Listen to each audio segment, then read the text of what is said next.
বর্তমান সারা বিশ্বে যেই পরিমাণ তীব্র তাপদাহ চলছে, যার কারণে গাছপালা, পশু পাখি, মানুষ সকলে প্রচণ্ড গরমে যান ওষ্ঠাগত সকলেরই, এটা নিঃসন্দেহে আল্লাহ তাআলার গজব। আল্লাহ তাআলার গজব এবং আযাব থেকে মুক্তির জন্য আজকের এই নামাজ আমরা যেটা পড়লাম, সকলের কাছে দরখাস্ত, দোয়া, আল্লাহর কাছে সকলে দোয়া করি যে আল্লাহ আমাদের সকলকেই এই আযাব এবং গজব থেকে আমাদেরকে মুক্তি দান করেন, বলেন আমিন। সেই সাথে আমরা যারা এখানে আসছি, এলাকার যত বড় বড় উলামা ইকরাম, বিশেষ করে শিবালয় থানা মসজিদের ইমাম সাহেব, যিনি আমাদের নামাজ পড়ালেন, দোয়া করলেন, খুতবা দিলেন, কোকাদি মসজিদের ইমাম সাহেব, আমরা হাফেজ মাওলানা মাহমুদুল হাসান, এবং নামাজের পূর্বে যিনি কথা বলেছেন আমাদের এলাকার সুনামধন্য আলেমে দ্বীন এবং প্রখ্যাত বক্তা মুফতি ইলিয়াস বিন নাসির সাহেব। জিনিসের মাধ্যমে আল্লাহ জাল্লা শাআনুহুর সাহায্য চাইবা। একটা হলো ধৈর্য, আর একটা হলো কি সালাত, নামাজ।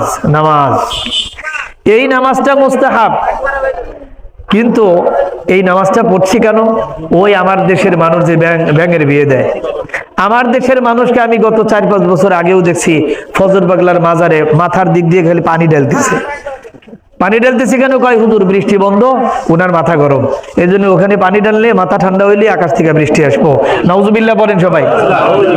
আরে বৃষ্টি তোদের এই পাপের কারণেই তো আজকে আকাশ বৃষ্টি বন্ধ করে দিছে। হ্যাঁ, চাওয়া লাগবো কার কাছে, আর তোরা যাস কোথায়? করা লাগবো কি, আর তোরা করিসটা কি? কথা বলেন, ঠিক কি ঠিক না?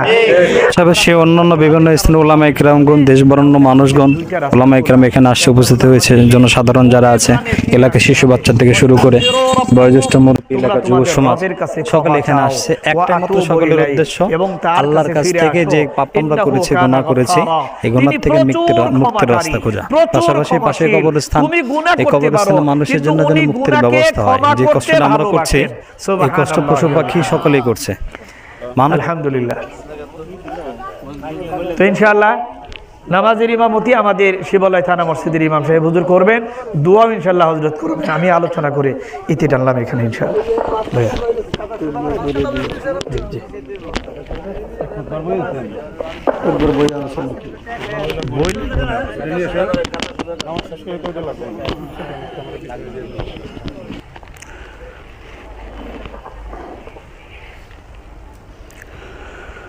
আল্লাহু আকবার।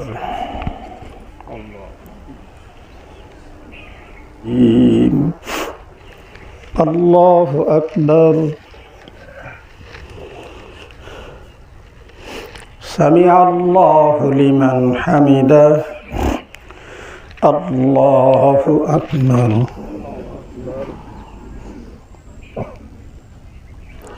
আল্লাহু আকবার। পাপের কারণে পশু পাখিগুলো শাস্তি পাচ্ছে, এটা নিঃসন্দেহে আমাদের কৃতকর্মের ফল।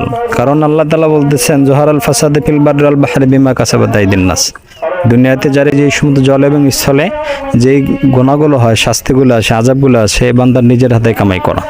আর যেহেতু বর্তমান সমাজে যে কোনো জুলুম অত্যাচার চলছে, এই সমস্ত ঘুষ, নাফরমানি, সুদের সাথে জড়িত থাকা, এই সমস্ত পাপের কারণে আল্লাহ তাআলা গজবগুলো দিয়ে থাকেন। এই জন্য সকলেই আমরা এখান থেকে তওবা করে বের হয়ে যাচ্ছি এবং তওবা করেছি যে আল্লাহ যেন এই সুদের সাথে যারা জড়িত আছে আর সুদের কাজ করব না।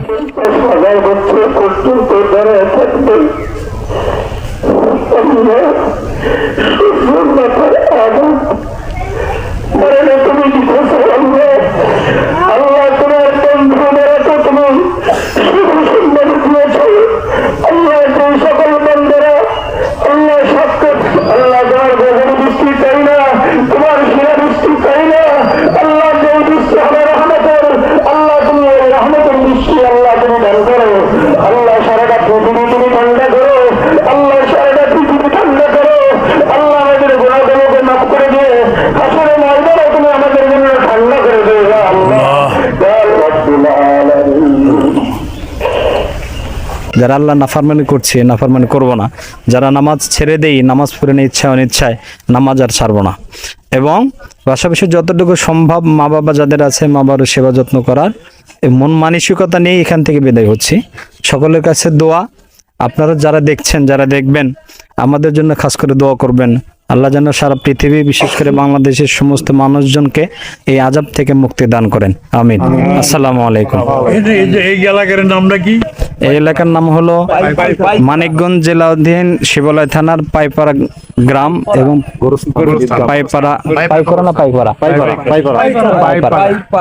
পাইপাড়া কবরস্থানের পাশে মাঠে আমরা বসেছি। এই যে এই মসজিদ আছে, মসজিদ মাঠে। কয়দিন করলেন আপনারা? আমরা এখানে আজকের প্রথম দিন, বাকি যদি বৃষ্টি আল্লাহ তাআলা রহমত হয় তো করব, আবার যদি হলে আর করার চিন্তা ভাবনা না। বাকি ময়মুরবে যারা আছে ওনারা যদি কোনো সিদ্ধান্ত নেয়, যদি আয়োজন করে, আমরা তো আছি ইনশাল্লাহ মানুষের খিদমতের জন্য। দোয়া করবেন আমার জন্য। কবর জিয়ারত করবেন ওই ধরনের? আমাদের কবর জিয়ারত আমার তো আপাতত ইচ্ছা নাই, বাকি যারা আছে এরা হয়তো বা অনেকে ময়মুরবেছিরা করবে। আর যেহেতু প্রচন্ড গরম লাগছে, আমার সাথী বর্গ যারা আছে, আবার কিছু মানুষ আছে যেহেতু কবরস্থান পাশে আসছে, সকলকে এখানে শুদ্ধ হবে। ওই যে তারা কবরস্থানে আছে, তারা কবরস্থান কবর জিয়ারত করছে অনেকেই। আসসালামু আলাইকুম, আমার জন্য দোয়া করবেন।